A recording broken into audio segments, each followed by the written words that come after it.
So hopefully this will make sense in a moment when we write it and you see. So I'm going to say file equals read dir this time, and we're applying the handle into that. So we're reading in the handle that we've already opened with open dir. Now let me explain what happens in this loop. Every time we go around this loop, file is going to equal the next file along. So in this case we have, let's just double check, we've got 3 files here. So for the first loop we'll equal first file.txt, then second file.txt, then third file.txt.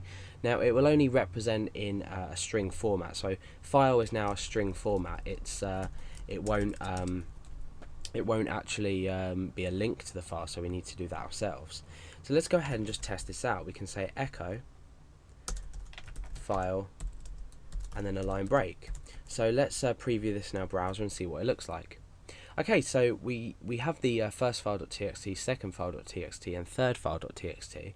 However, you can also see that we've got this double dot here and this single dot here.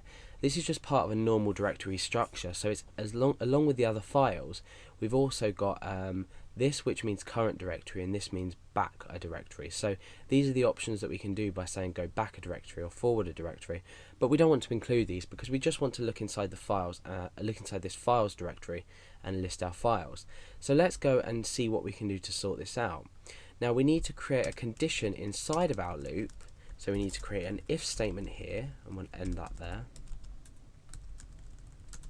Okay, remember your block. So we've created an if statement, and we need to put a condition in here, and the condition is based upon something. If it's true, we're going to echo the file. So the condition could be if file doesn't equal a dot and file doesn't equal 2 dots. So if it doesn't equal a dot and doesn't equal 2 dots, then we can echo out a file. So therefore this dot and this 2 dots will be eliminated from our list, and this echo won't happen. Okay, they'll still exist, but this echo just won't happen. So let's go back and refresh and see what that's done. Okay, so that's got rid of the 1 and the 2 dots there. So we've achieved that just simply with an if statement here. Okay, so now what I want to do is create links to the files. And we can do this just by appending on an href equals, and then that's the start of the a tag, and then we end the a tag there, just like you'd do in an HTML document, a normal HTML document. Now the link is going to be the directory and then / the file. So inside here what we can do is just append on directory. So what I've done here, if you didn't already notice, I've ended the echo. So we've started the echo here, we've ended the echo here. We're using a dot to append on our directory, then we're using a dot to append on the rest of it. So we can just do, for short, like you just saw me do, two of these single quotation marks and then 2 dots, and then in here we can write our variable data.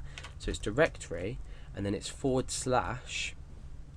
and then 2 more dots, 2 more single quotation marks, and file.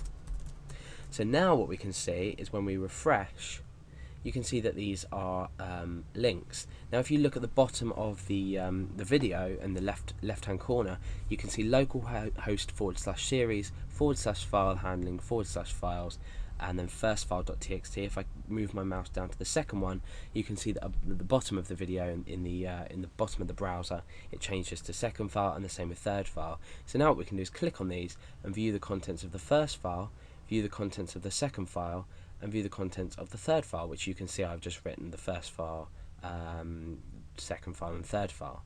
But obviously if these were images, you could change the ahref tag, and you can instead change it to image source, and you could point the source to the image that's located within the directory. And you could also talk about using functions that we've already seen in previous tutorials by myself, to only show JPEG files. So what we could do is we could either read in the file itself and check the type, or we could select everything after the last dot and say, is it a JPEG file? But for now, I'll leave you with this. This is a basic most standard structure of looping through a file and displaying all files that don't equal a dot and 2 dots.